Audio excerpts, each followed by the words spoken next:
Hello friends, स्वागत है आपका एक बार फिर से आपके अपने लीगल चैनल सोच पर प्रहार में। दोस्तों, आज के इस वीडियो में ऑनरेबल सुप्रीम कोर्ट की बिल्कुल ताजी लेटेस्ट अपडेट आपको मैं दूंगा। आज है 31 अक्टूबर और ये लेटेस्ट अपडेट यानी ये जो लेटेस्ट जजमेंट है ये आया है 29 अक्टूबर 2025 को, जहां पर सुप्रीम कोर्ट ने अपनी पावर्स को यूज करते हुए चलते हुए मल्टीपल लिटिगेशंस को खत्म करके हस्बैंड को आज़ादी दी। दोस्तों, आप में से भी कई सारे लोगों का विचार होता है कि सुप्रीम कोर्ट हमारे मामले में भी कुछ ऐसा कर दे। अब किसी भी चीज़ के लिए आप सुप्रीम कोर्ट गए हैं, चाहे वो ट्रांसफर पिटीशन हो सकती है, चाहे वो स्टे हो सकता है, चाहे वो क्वैशिंग हो सकती है, वहां पर वो इस पावर को यूज कर दे। लेकिन इसके साथ साथ बहुत सारे इस मामले में कन्फ्यूजन भी होते हैं, क्योंकि यहाँ पर फिर क्या होता है कि जो ऑनरेबल सुप्रीम कोर्ट होता है वो अपनी समझ से सारी चीज़ों को देखता है और आदेश करता है।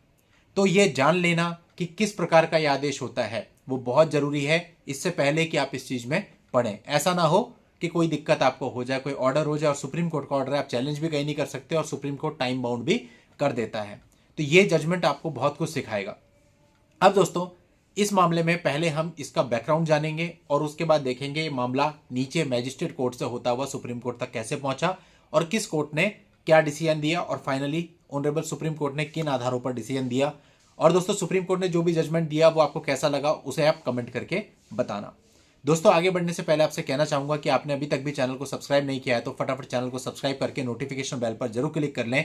और यदि आप चाहते हैं कि लाइव प्रोग्राम में आपके कमेंट्स ऊपर होल्ड हो तो उसके लिए आप चैनल की मेंबरशिप ले सकते हैं, जिसके लिए आप चैनल पर ज्वाइन बटन पर क्लिक करके मेंबरशिप ऑप्शन ऑप्ट कर सकते हैं।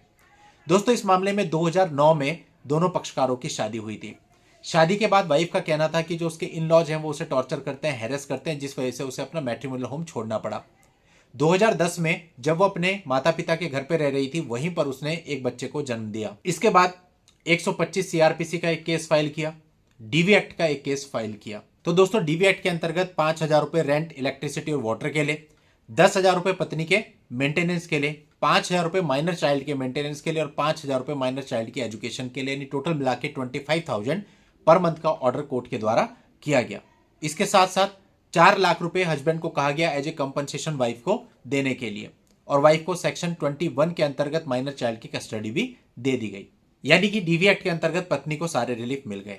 अब इसके बाद जो पत्नी थी उसने 125 सीआरपीसी भी फाइल किया था। 125 सीआरपीसी में जो ऑर्डर हुआ, 2,000 रुपए पत्नी को पर मंथ मेंटेनेंस दिया जाए, 1,000 रुपए बच्चे को पर मंथ मेंटेनेंस दिया जाए, in addition to DV act relief, यानी डीवी एक्ट में जो मिला है उसके अलावा इतना दिया जाए, यानी 3,000 रुपए ये हो गए, 25,000 रुपए वहां हो गए थे, तो टोटल 28,000 रुपए पर मंथ का ऑर्डर ये बन गया। दोस्तों, डीवी एक्ट में जो ऑर्डर हुआ इसके बाद दोनों ही पक्षकार सेशन कोर्ट में क्रिमिनल अपील लेकर के गए, लेकिन सेशन कोर्ट ने दोनों की ही अपील डिसमिस कर दी और जो नीचे मैजिस्ट्रेट कोर्ट का ऑर्डर था उसी को बरकरार रखा।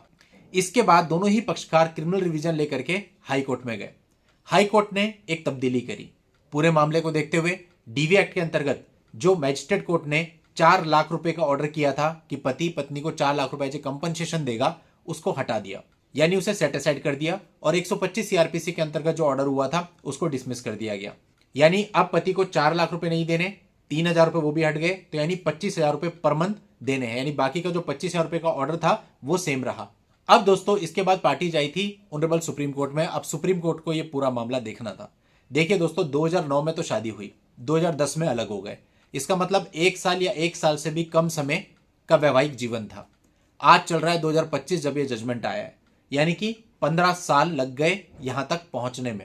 तो कई सारे लोग, इवन कल भी मैं किसी से बात कर रहा था, वो मुझे फोर्स कर रहे थे कि आप बताइए कि कितने टाइम में 498 खत्म हो जाएगा। मेरा चूंकि आंसर ये था कि इसकी कोई टाइम लिमिट नहीं है, तो कह रहे थे हमारे यहाँ तो मैं बताया जा रहा है 5 साल में खत्म हो जाएगा।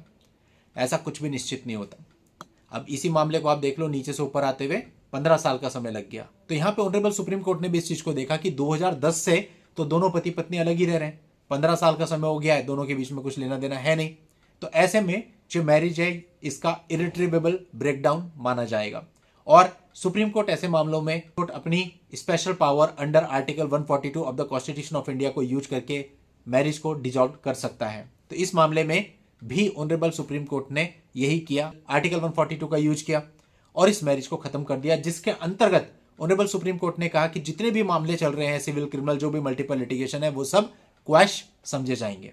इस मामले में दोस्तों, पति ने स्वयं की तरफ से पेशकश रखी कि वो 1 करोड़ रुपए देना चाहता है, टोटल जितना भी उसका बैलेंस है, जो भी ड्यूज है, सब मिला करके 1 करोड़ रुपए देना चाहता है। इस पर भी सुप्रीम कोर्ट ने विचार किया और सारी फाइनेंशियल कंडीशंस को देखते हुए, मामले के सारे फैक्ट्स को देखते हुए पाया कि 1 करोड़ रुपए फेयर एनफ है और 1 करोड़ रुपए परमानेंट एलिमनी के रूप में वाइफ को ग्रांट कर दिया। लेकिन साथ ही साथ यह भी कह दिया कि इसके अंदर बच्चे की एजुकेशन का इंक्लूड नहीं है, यानी कि बच्चे की एजुकेशन का पति को इसके अलावा भी देना पड़ेगा। और ये जो 1 करोड़ रुपए का ऑर्डर है, ये आज की तारीख से 3 महीने के अंदर अंदर उसको भुगतान करना है और सारी चीजों को खत्म करके डाइवोर्स दे दिया।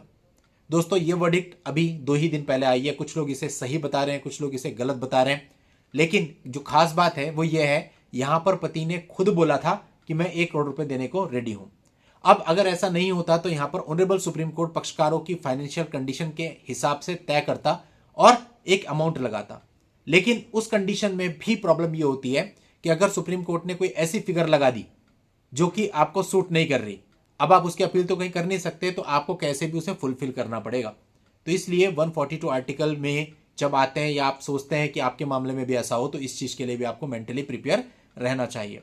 दोस्तों, ये एक लेटेस्ट मामला है और इसके जजमेंट का लिंक आपको मेरे वीडियो के नीचे डिस्क्रिप्शन में मिल जाएगा, वहां जाके आप पूरे मामले को जान सकते हैं।